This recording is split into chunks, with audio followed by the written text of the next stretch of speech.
Boker Tov à tous et à toutes. Dans cette parashat Noach, Rabbi Nachman il parle beaucoup de Noach.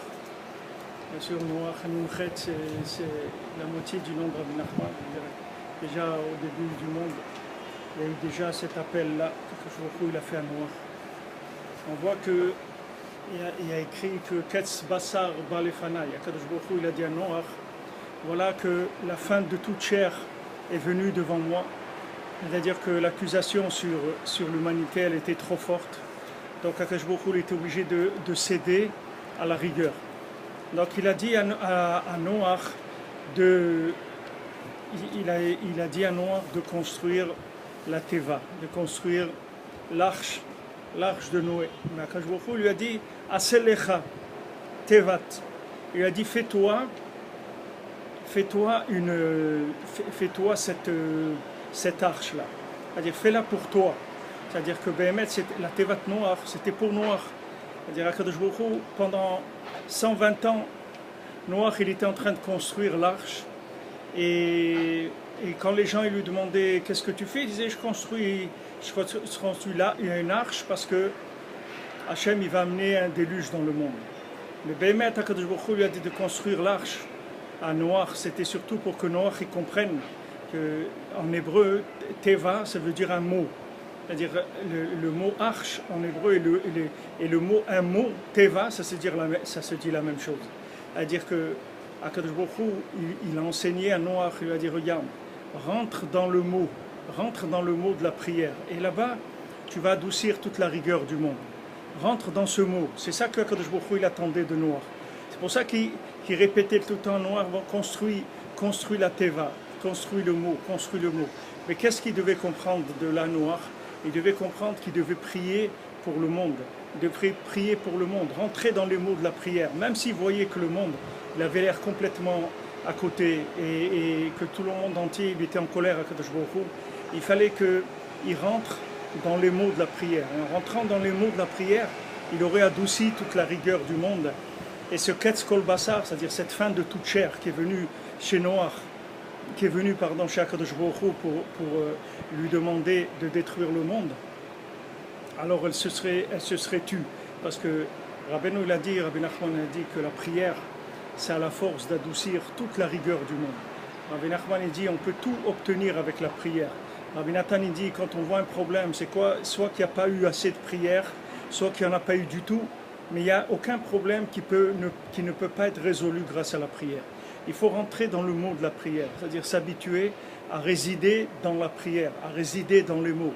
Rabbi Nachman dit dans une Torah, dans l'Écoute Moharan, que Béhémet, quand quelqu'un il rentre dans la prière, il rentre dans les mots de la prière, alors Béhémet, c'est dur pour lui de quitter un mot pour rentrer dans un autre, parce qu'il est tellement bien dans ce mot qu'il veut rester dedans, il veut vivre dans ce mot-là.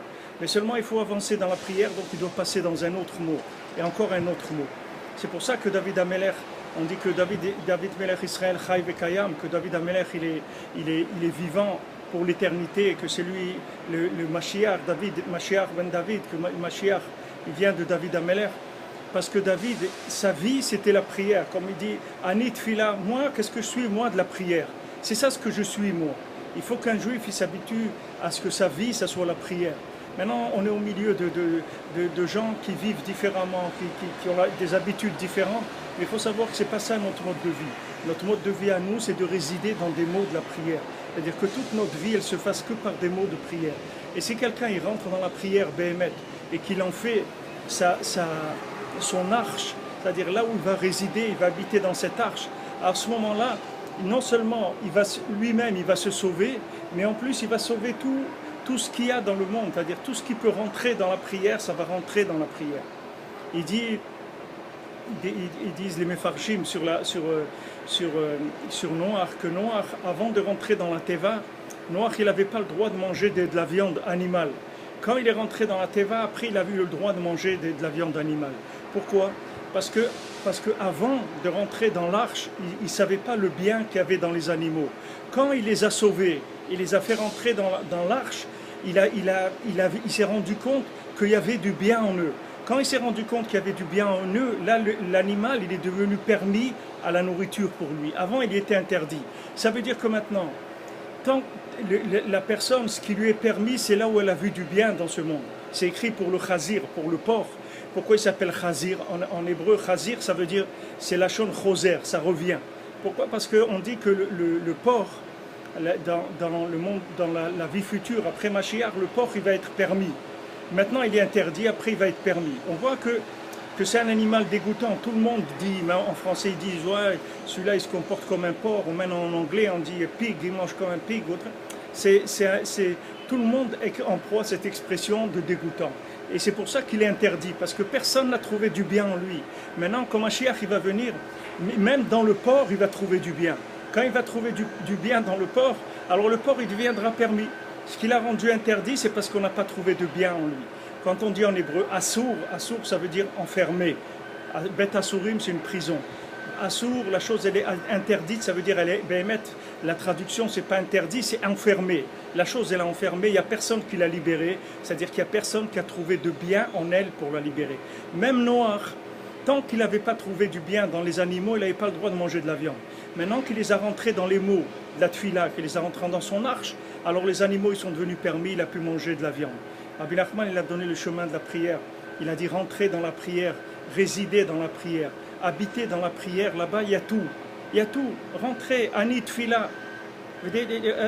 Tfila laquelle chaya. Et moi, je suis prière. Ma vitalité, elle est dans la prière. Chaque mot de prière, plus je vais rester dans un mot, plus je vais habiter dans un mot de prière, et plus je vais avoir de la vitalité. C'est là où elle est la source de vie du monde. C'est là-dedans où elle se trouve. C'est pour ça qu'Akadosh Baruch Hu, il a dit à Noach, rentre dans le mot de la prière, rentre là-bas et là-bas tu vas être sauvé de tout. Et tu aurais pu, et si les Maasé, il était rentré dans le mot de la prière, Mamash, comme Hachem il attendait de lui, qu'il comprenne l'allusion de l'arche comme étant un mot de prière, alors il aurait sauvé avec lui toute l'humanité. Mais lui, il a compris l'arche au sens propre, il n'a pas senti l'appel qu'il y avait dans ce mot de l'arche. Maintenant, on voit que le Maboul, le déluge, il a duré 40 jours. Au bout de 40 jours, il s'est arrêté. Alors on dit qu'il y a une ségoula, que si quelqu'un il veut obtenir quelque chose, alors il faut qu'il prie 40 jours suivis. Parce qu'on voit que 40 jours, c'est un cycle. C'est-à-dire que même le déluge, il n'a duré que 40 jours. C'est-à-dire si quelqu'un il prie pendant 40 jours, Rabbi Nathan il dit que quelqu'un il prie chaque jour, il demande à Hachem la même chose pendant 40 jours, au bout de 40 jours, il verra un changement. C'est-à-dire il va y avoir une évolution dans le problème, dans ce qu'il demande, dans ce qu'il veut obtenir. Alors, Bezrat Hashem, cet enseignement de Noach, que Béhémet Noach, comme on dit, il a un peu servi de cobaye au monde, parce que c'est lui qui a un peu montré comment il ne fallait pas être et comment il fallait être en même temps. Que par ce trou-là, Bezrat Hashem, nous aussi, on soit sauvés des eaux du Maboul, que Rabbeinu il a dit. Il va y avoir dans le monde un déluge, pas un déluge d'eau, mais un déluge d'apicorsout. Il va y avoir un déluge d'hérésie qui va tomber dans le monde. Et la seule façon de se sauver, c'est de rentrer dans les mots et de résider, Bezrat Hashem, dans les mots de l'Aïdbodedut, dans les mots du Tikkun HaKlali, dans les mots du Tehilim, dans les mots du Likutei Tfilot. Tzlacha Rabba.